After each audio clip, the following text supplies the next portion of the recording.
guys, it's Emily, and today I'm here to bring you a recent reads video. I got 3 books that I finished in the latter part of July that I'm going to mention, so let's just get right into it. The first book I want to talk about is The Summer Before the War by Helen Simonson. Helen Simonson is the author of Major Pettigrew's Last Stand, which is one of my favorite books, and I recently reread Major Pettigrew, so I decided it was high time I picked this one up, which I had not read before. This is a historical fiction book that follows Beatrice Nash.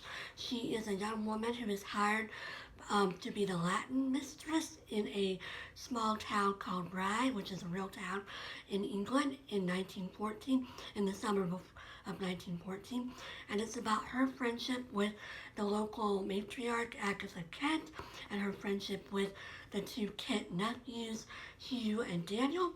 And then, so the first part of the book is her getting settled in the town and meeting the townspeople, which are all, caricatures of the British personalities that you see, the gossipy old women and the, close-mouthed British men and all that. But then it moves into the war, World War I. Hugh and Daniel both go to war.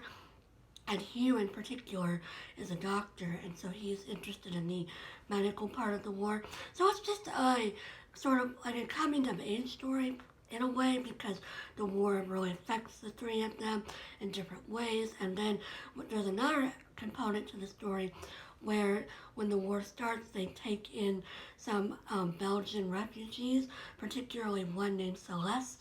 And Celeste has a big impact on Beatrice and Daniel and Hugh, and their friendship becomes very important, and dramatic things happen and drama happens and things like that. So it's very much what? Sorry, my baby's right here. But so it's a very interesting historical fiction and a war story. I didn't like this one quite as much as I liked Major Pettigrew.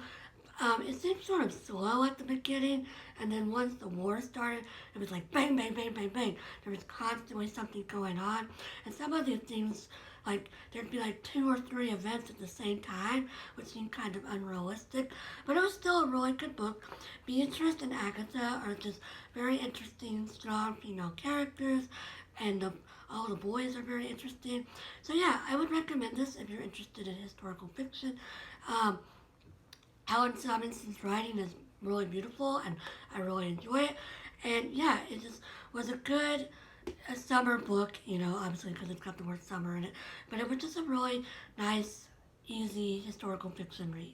The next book I finished was a last-minute addition to my TBR, and that was The Ion of One Dolphins by Scott Odell. It follows a young Indian woman named Karana, and she is left on her island by herself, and I won't tell you how because that would be a spoiler, but it's just following her life on this island by herself with her dogs and how she survives for a good 20 or so years before she is rescued.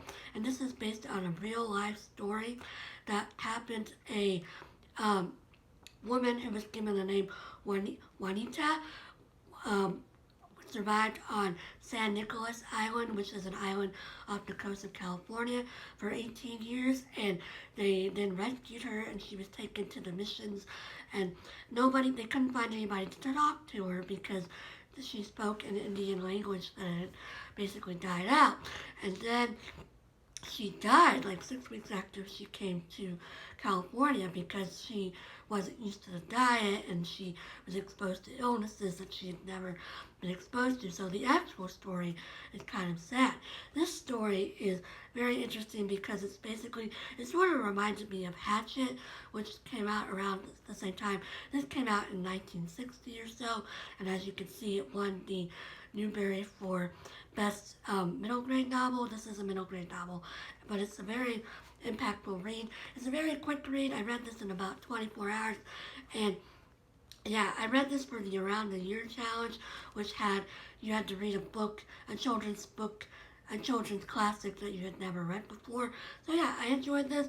I would recommend it if you haven't picked it up. it's just a really interesting survival story, and you learn a lot about Indian culture, and it's just a really interesting book. Finally, I read The Library Book by Susan Orlean. Let me see if I can get it so you can see the title.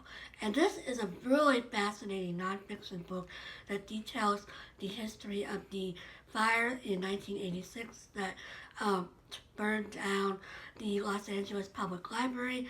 And so it talks about the fire, and then it talks about the history of the library, and then it's just talking about the day-to-day functions of the library. Susan Orlean basically followed various librarians around, and so we see like the children's department and the genealogy department and the art department and the history department, and she interviews different librarians, and then like one of the chapters she follows the library's director around all day while he's doing various different administrative tasks, and then it also interspersed is again showing the history of the library.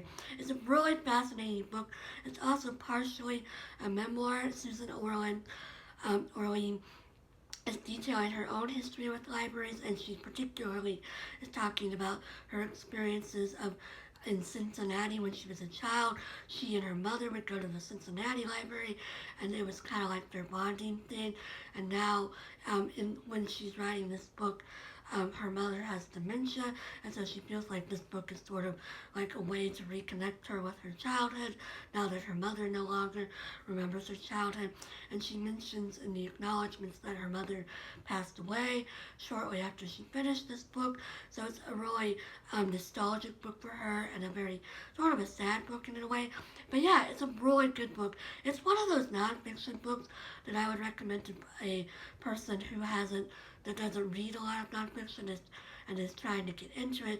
The chapters are really short, and she writes it in a very easy to read manner, and it's a very exciting story because it's partially about the man that they think might have burned down the library, Harry Peak, and so it's following his life, and so she's sort of debating, especially at the end, she's debating whether or not she thinks Harry Peak was responsible for the fire, because they never could officially charge him because they didn't have any hard proof of his involvement. So yeah, it's a fascinating book. I would highly recommend it. As some of y'all might remember, I'm a librarian, so I'm always interested in books about libraries and about the power of libraries and about the history of libraries. So yeah, really fascinating book. Highly recommend it if you're interested in libraries, or if you're looking for an easy to read nonfiction book to help you get into nonfiction. So that's all I've read recently. Currently I'm reading The Roundhouse by Louise Erdich, which is really interesting, and I'm really enjoying that. And I think that's going to be the first thing that I finish in August. And then I have 6 other books that I want to read in August.